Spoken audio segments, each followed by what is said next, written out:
Hanta virus को लेकर मैं आपसे कुछ पॉइंट्स शेयर करूंगा जिससे ये चीज सॉलिडिफाई हो जाती है कि क्रूज शिप वाली ये कहानी सारी की सारी स्टेज्ड है और कोविड-19 के टाइम पे जो कहानी इन्होंने हमें सुनाई थी, they are repeating the exact same script.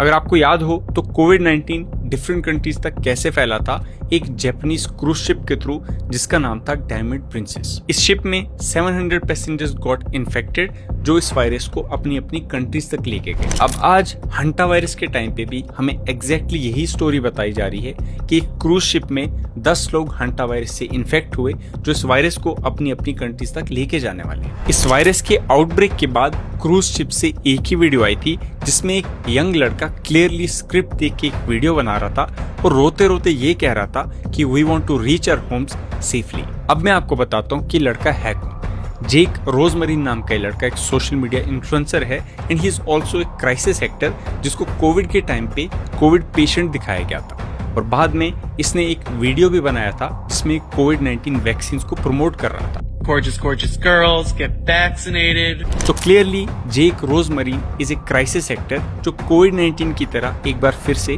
Role play कर रहा है। एक और इंटरेस्टिंग चीज मैं आपको बता दूं, जेक रोजमरीन के सोशल मीडिया पे मोर देन 90,000 फॉलोअर्स होने के बावजूद भी इसने किसी भी प्लेटफॉर्म पे इस वीडियो को अपलोड नहीं किया बल्कि सीधा CBS न्यूज को फॉरवर्ड कर दिया। क्यों? क्योंकि इसने वही किया जो इससे कहा गया। कोविड-19 वाली वीडियो में मैंने आपसे एक बहुत इंपॉर्टेंट चीज शेयर की थी कि कोरोना वायरस के आने से पहले ही मॉडर्ना नाम की एक कंपनी ने इस वायरस की वैक्सीन बनाना शुरू कर दिया था और इवन एक पेटेंट एप्लीकेशन भी फाइल कर दी थी। सेम इसी कंपनी मॉडर्ना ने 2024 में कोरिया की एक यूनिवर्सिटी के साथ मिलकर हंटा वायरस की वैक्सीन को बनाना भी शुरू कर दिया था। अब कॉमन सेंस की बात है, वैक्सीन आप तभी बनाना शुरू करेंगे जब आपको प्रायर नॉलेज हो कि कोई पेंडेमिक आने वाला है। तो अल्टीमेट क्वेश्चन यहाँ पे ये रह जाता है कि अगर ये सारे प्री प्लान्ड वायरसेस हैं, इनके पीछे मोटिव क्या है? इसका आंसर भी WHO ने खुद दे दिया है। WHO के डायरेक्टर की पब्लिक स्टेटमेंट आई है कि हंटा वायरस के आउटब्रेक के बाद सारी कंट्रीज की मॉरल ऑब्लिगेशंस बनती हैं कि वो WHO की हेल्थ गाइडलाइंस को फॉलो करें और वो गाइडलाइंस क्या होने वाली हैं? Lockdowns, travel restrictions, AI surveillance, digital IDs